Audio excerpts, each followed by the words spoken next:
Father, in Jesus' name, we do thank you for this night. We thank you because you're already here. We thank you because your spirit is present. We thank you because your power is present. Most of all, we thank you for your anointing that breaks every yoke. We bind every spirit that is not of God right now in the name of Jesus. Any and everything that will hinder this service, we bind your works and we bind your purpose. We send you to the dry places. We release right now healing in this place. We release right now joy in this place. We release right now deliverance in this place. We release salvation in this place. That every soul that is under the sound of my voice will leave out saved, set free, and delivered. Because your name is celebrated here. Your name is lifted up in this place. For your name is Jesus. And in your name there is power. In your name there is liberty. In your name there is refuge. We celebrate you on tonight. We lift you up on tonight. We exalt you on tonight. Because you are God. And for this we give your name praise. Put those hands together and tell us thank you. Hallelujah. Bless his name. We get back to the word. Hallelujah. Numbers, the 22nd chapter of the 7th verse. I was fine all day until it was time to come to church. And then Alec, he started acting up and I started feeling a horse come on. Amen. But that's what I know, that it's going to be good. Because the enemy going to fight me, it ain't going to be good. What do I mean by good? That means that God's going to show up real good. And there is a word in this place. And I want to tell each and every one of you that you can't give up on what God has spoken. Hallelujah. Do you hear what I say? Yes. It don't make a whole lot of sense once I get into this word. I just need about 20 minutes, if that much, and then I'm going to holler. And then we're going to pray and we're going to go home. But you cannot give up on what God has promised you. Yes, I'm a living witness as I stand here on today, even as the ministry has been purged. I was praying and I was telling the church, I said that God's going to give us our own building before the year was out. And we already had folks who are already giving us, what I can say plain and clear, the Catholic Church was going to give us money to keep the ministry growing, because ministry dried up in the finances in the church and we just no longer had it. I was about to tell you that we didn't have to wait until the end of the year, but I got a call after talking to a few people and went and I sat with the Archdiocese, and this is for the glory of God. I'm telling you this because you cannot give up on what God has said. And for years God had kept saying we're going to have our own building, but it did not come. We get into the word in a moment, but I want you to hear this. After I sat with the Archdiocese, there were a couple of priests that was there, and they said, we got a building that is not being used. You can use it. That's not a blessing. How much can you afford? And I said, we don't have any money. And actually, one of your parishes is willing to give us the money to be in the place. Long story short, I want to tell you that on today, I got an entire building with over 20-some classes, an auditorium, a gymnasium. Now it's New Life has its own building. We are in there rent-free for an entire year. And next year, when the lease is up, we'll pay what we can afford, but they're not going to charge us anything that is outside. Y'all don't hear what I'm saying here. My brother can tell you, we've been praying for years, and that has always been the original vision of the ministry. I got 20 classrooms, but I only have 4 members.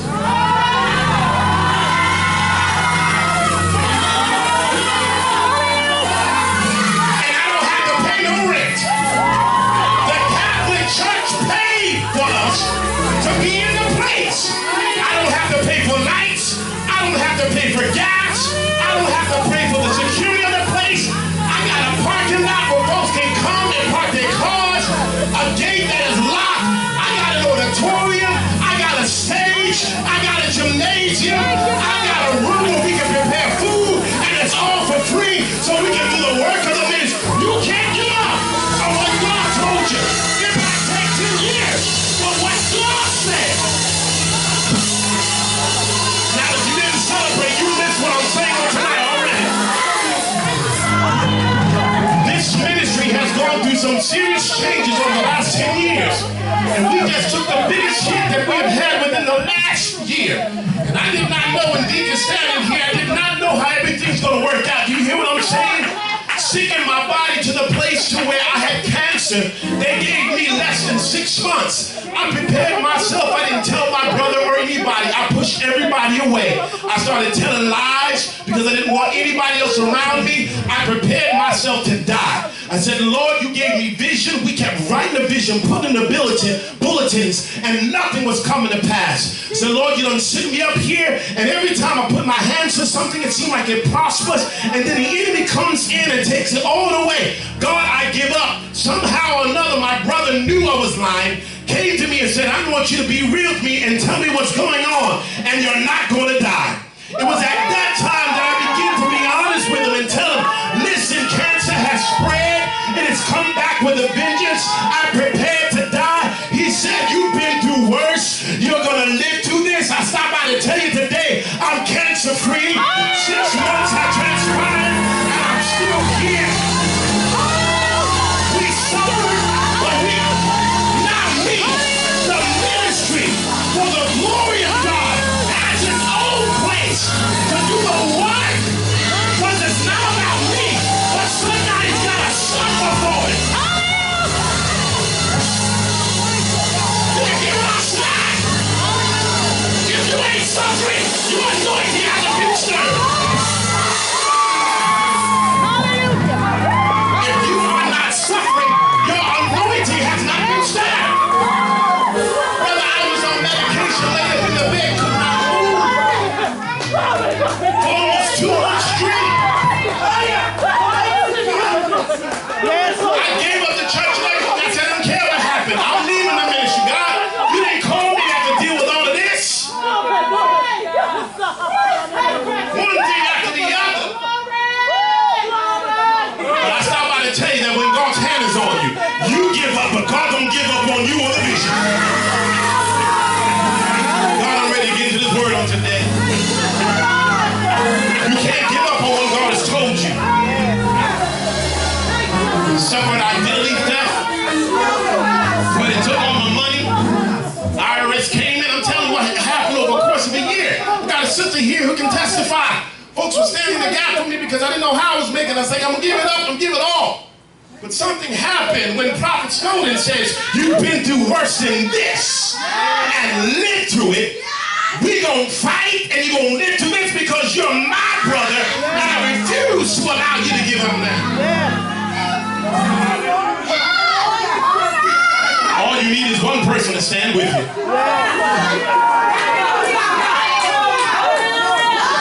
don't know if I can preach you or not. But you cannot. It's been over 10 years. God promised us this vision 10 years ago. Each year I was waiting for it and it didn't happen. But at the moment I gave up and then gave everything to God, He buffeted or allowed the enemy to try my body in such a way to where seemingly there's no means of redemption coming back for it. Then God speaks and says, live. But He wasn't speaking to me and saying live. He was speaking to the vision and saying live. Amen. I had to die for the vision. Amen. Now I got 20 classrooms. I got an auditorium where I can sit 350 easily. Got a gymnasium so when my young folks after church, I can send them downstairs and shoot a little hoop. And I got 4 minutes. 4 is the number of creation. There's more names than that on the road, but Deacon Lee, every Sunday, he is in his place. And sometimes in the service with just me and him. Because folks are going through, folks don't want to come to church. Or folks were upset, well, I didn't always do the right thing. Folks want to keep away. It's good that I have been afflicted. I'm glad. Because God has me now in the place where I need to be. And that place is I'm out the way. And starting this Sunday, I'll be holding my first service in my church. God told me to change the name. We're no longer Life Impact Tabernacle. We are the New Life Worship Center. And I'm in a neighborhood that's unchurched, but they know me. and they respect me. Look like my 350 is going to be filled within a year. Amen. And I'm putting it out there in the spirit. Y'all watch, because I'm going to come here and I'm going to fill this place with all my young folks. And I'm going to say, it's time to dance.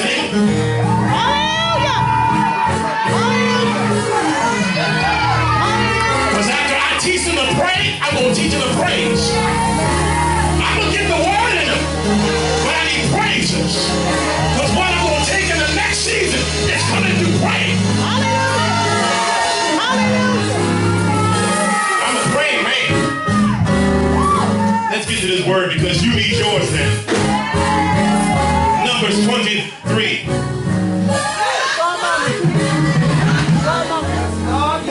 As a matter of fact, I'm going to go back to the 22nd chapter. Let me read this here. I'm ready to preach. I thought about that today, and I had to put on a little Karen Clark, and the Clark system says, clap your hands. I lie you not. And that's when my voice left. I was like, oh, we're going to have good church tonight. And I thought about it, I was like, 20 classrooms. What am I going to do in 20 classrooms? Oh, God, you won't feel it. I always wanted to start my own school. I always had Bible study or ministerial class, but now I got an entire year rent-free. And it costs over $20,000 a month just to keep that building together, and I'm not paying a dime. Y'all figure that out on your way home.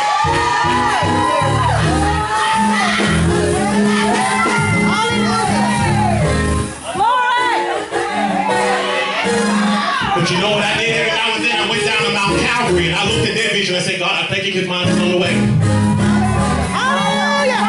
Every now and then I snuck off to somebody else's church and I saw that they were established and what God was doing for them. I said, God, I think mine is on the way. It might have took 10 years. But thank you, it's here I am. Let me give you yours. Number 17. Do you think that's good? Wait for what I got for you tonight. I have prepared a delicacy for you tonight. It's fine dining. I want to tell you, it's a full 7-course meal. And it's worth every cent of suffering. Hallelujah. Numbers, the 22nd chapter, 7th verse. All right, I'm at my time. I told my sister morning, I'm starting the clock now. It's now 8:30. Numbers 22nd and 7 says, the elders of Moab and Midian left, taking with them the fee. Every time I come to this, brother, I have to stop. The fee for divination. Touch somebody and say, that's a problem. That's a problem. When they came to Balaam, Balaam is supposed to be a man of God, but they're bringing the price of divination to Balaam. Yeah, and Christian way home. They told him what Balak, who was the king of Moab, had said. 8.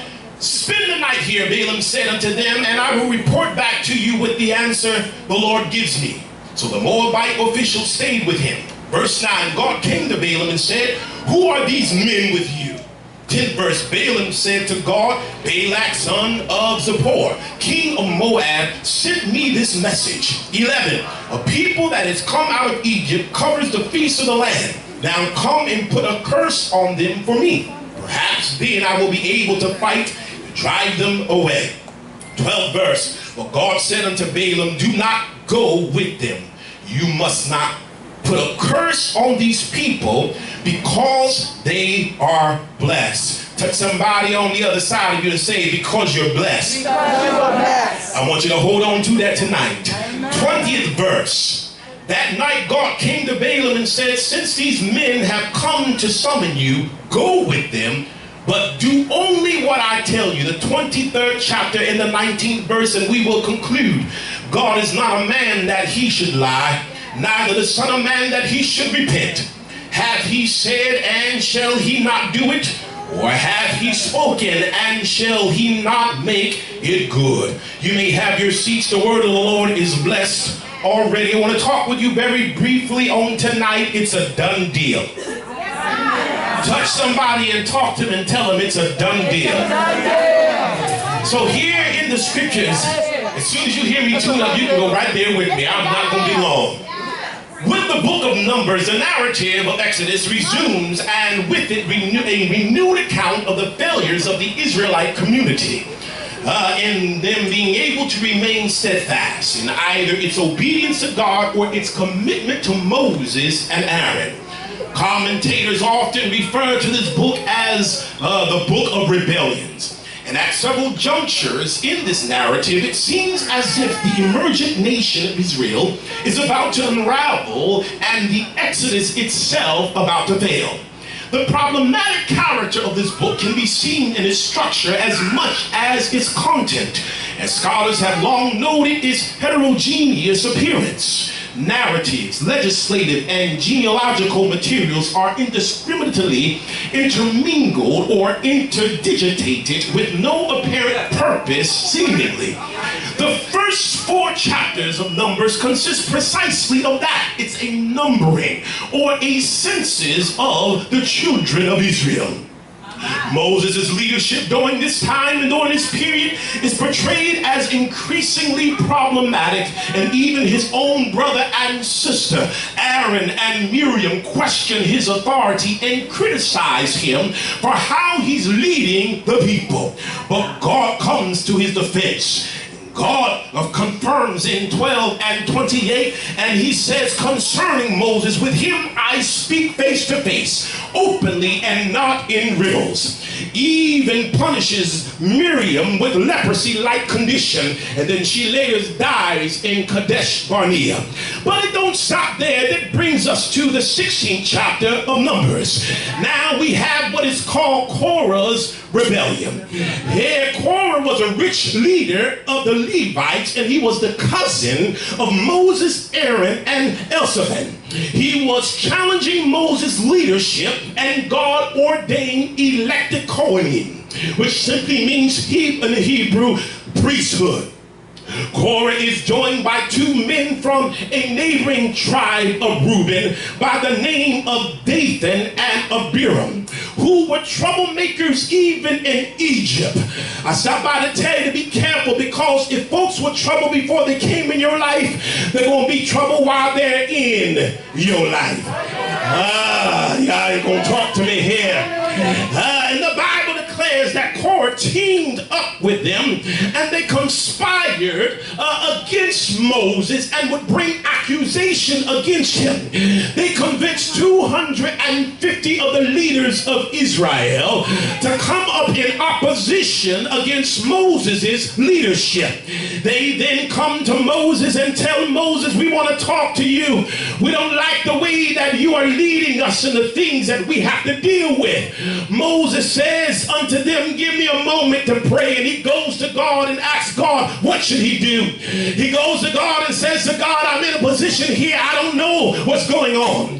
The worst place for any leader to be in is when the church is against the pastor. Y'all not gonna say nothing to me up in here on tonight. You got folks who have conspired because they don't like the way that you're doing with the things, or how you're handling the finances, or how you're handling issues in the church, or how you address issues, or your lack of addressing issues. So they get together and they talk about it. But I stop by to tell you that God will always protect his manservant, even if he's wrong when you come up against him. Why y'all quiet? If you ain't doing it, you ought to be with me on the same page here, right here. Because it's God who called him. Just as Saul was wrong, yes, on many occasions, but David had good enough sense not to come up against God's anointed. And in the times that God delivered him into David's hands, David said, I will not kill him because he is God's anointed. And the Bible declares unto us that God now speaks to Moses. But before he does that, Moses tried to take Korah aside and said, listen, you don't want to do this. This is a bad thing that you're doing, but Korah didn't want to hear. Then he went and got Dathan and Abiram, and he said to them privately with the elders, again, getting the troublemakers together, saying, you really don't want to do this because it's a bad thing. It's not about my leadership, but it's about God. It's about what God set in place, and you're not coming up against me, you're coming up against God. It's not about you not liking me because I can care less, but I somebody tell you, it's not about me. It's about what you're coming up against, and you're battle. And the Bible declares that they still would not hear Moses. Moses went and prayed, and God said, listen, I want you to gather everybody together. Get all of the Israelites into one place. But I want you to separate the troublemakers, Korah, Dathan, and Abiram, along with everyone who rebels against you.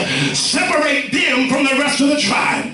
Moses now stands before the people, and he stands before the people, and he said, listen, if God is not for these people, I stop by to tell you that the earth will open up and swallow them. And in the midst of Moses talking, an earthquake happened, and the earth opened up and swallowed all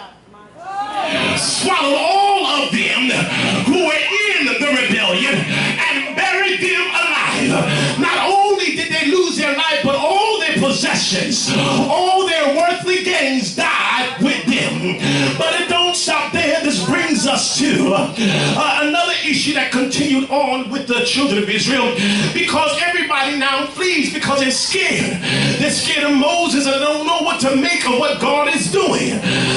Because they want to know, should Aaron really be the high priest and his sons really be the priesthood? So God speaks to him, and God said, Moses, tell everybody to get a rod. Put your name on the rod and collect the rods. Leave it in the tabernacle overnight. And he collected the rods from all of them. And he told them, listen, we're going to put the rods in the tabernacle overnight. And whatever rod that blossoms, whatever rod that has olives on them, almonds on them, we gonna follow and know that God has chosen this tribe. But instead of Levi putting his name on it, put Aaron's name on it. The Bible declares they put it in the temple overnight, and on the next day Aaron's rod budded. Not only did it have life, but it bare fruit. Then all of the children of Israel were in agreement and said, we gonna go with what God says then. Touch somebody and say, just go with what God is saying. This now brings me to the 22nd through the 24th chapter of Numbers.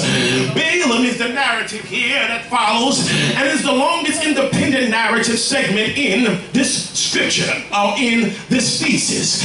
Reveals how and why Israel's fortune had changed for better now that the period of wandering has passed. This event is taking place at the close of their 40 years wandering in the wilderness, shortly before the death of Moses and the crossing of the Jordan. By this time, the Israelites have already defeated two kings on the side of the Jordan, Sihon, king of the Amorites, and Og, the king of Bashan. Now, Balak, who is a Moabite and the king of Moab, in Numbers 22 and 2, consequently becomes alarmed, and he sends out elders of Midian and his Moabite messengers to Balaam, the son of Beor, to elicit his assistance to curse the Israelites in the name of their God. Balak, presuming Balaam has in fact some prophetic access to God. To understand what is going on here, we've got to understand what was going on during that time. And if you study the scriptures, it's in certain places, but you've got to piece it together. Well, I stop by to tell you that if you're going to destroy someone, you need to know what their family is like. You need to know how the people interact. You need to know their societal order. You need to know who's ruling, but most of all, you need to know who their tribal God is. Yes.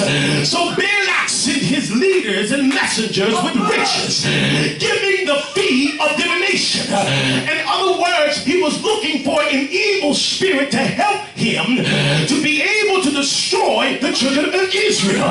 But he's coming to somebody who is a child or supposed to be of God, but he's bringing him gifts of divination so he can contact a demon or an evil spirit on the behalf. You're not catching it. On the behalf of what he wants, and he wants him to be on his side. You've got to be careful, my brothers and my sisters, when you don't know what's in your midst. Touch somebody and say, you got to be prayerful. Balak didn't understand understand it, but the Israelites and how they functioned, but Balaam did. He knew that if he took these riches that are meant to being able to call forth a demon. Yes, God. Oh, it's getting really good here. To be able to curse him using a demon to come up against him, that he would be able to keep the riches and he would be in good with the king. But I stop by to tell you, you don't have to lose sleep and be concerned about what people are doing behind your back. You don't have to watch out for who's saying what and doing what, because God is on his post. You don't have to worry about who's speaking evil against you and what they're up to in the middle of the night and what schemes they have, because God is on his post. So Balak needed someone who had power to be able to summon a curse. Touch somebody and say, be careful of the curse. Say to them, wait a minute, but don't have no power. Which means that he was willing to be able to divine punishment of some powerful source on the behalf of Balak to be able to do harm to the children of Israel. But my brothers and my sisters, it's good that when you are in the place to where you were doing wrong, because the children of Israel, they kept making mistakes, because this book opens up with them making mistakes. It began to continue with them making mistakes. Y'all don't hear what I say here. Even after rebellion was squashed, they continued to make mistakes. But somewhere along the way, they stopped questioning God, and while they were making their mistakes, they said, but yet and still, I'm going to give my best to God. It's good that people don't understand your praise and they know your mess, because you're giving your